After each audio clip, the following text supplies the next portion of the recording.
વાયરના દરબારના ક્યારથી બુનનો પાટણમાં દવાખાને દાખલ કરી તો ડોક્ટર એવું કીધું કે કોઈ ચાન્સ નહીં. 72 કલાક પછી ગેરંટી લ્યું ને કેટલી કોઈ ચાન્સ નહીં. ભાઈએ વિડીયો જોઈને એવું કીધું કે આ મુનોના રાવળની માતા સાચી હોય.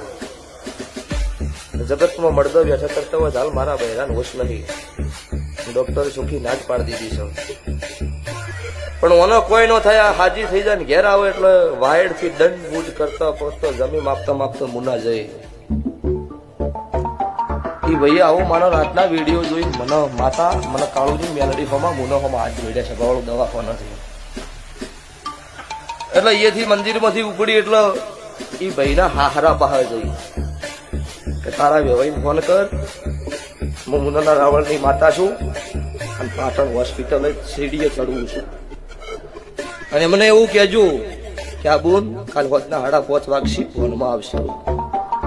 પણ દવાખાનાથી ડોક્ટર રજા આલે એટલે મન મેલડીને ટવકો કરી સીડી નેતા ઉતરી જવું. નકર હું માતા મેલડી દવાખાને ઉભી રહ્યો અને મન લેવાય મને પાછું પાટણ આવવું પડશે. એ ભાઈએ ફોન પાટણ કર્યો, બેરાડે 5:30 વાગ્યા એટલે બધા વાઈટ જોઈને બેઠા કે હાસું છે પૂછવું છે. 5:20 છે ડોક્ટરે કીધું પતી ગયું છે ભાઈ, હવે કોઈ વેક આવશે નહીં, હવે કોઈ દવા કાર્ય નહીં લાગે, માણસો આજે છે બુને જીવે છે. એટલે બધા નેતા ઉતરી જાય. એ બુનનો જે હારો હતો એ લમણે હાથ બેને ટેબલ ઉપર બેઠો. એક્ઝેક્ટ 5:30 છે ને એટલે કમ્પાઉન્ડર ઉડીને આવ્યો, ભાઈ બુનનો ફોન આવી ગયો. એટલે એ બુનનો હારો હતો એ પાસે જઈને કીધું જે કોઈ નામ હતું એ લઈને બોલ્યો હશે.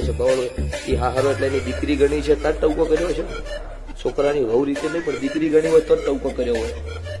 તારી બુને એવું બોલી કે મારા વોશિંગે કોક બહેરો ઉભું છે. તારી ભાઈને પાટણ હોસ્પિટલમાં વહુ આવે ભાઈ મારા મેલડીમાં આવ્યો છે ભવાનું.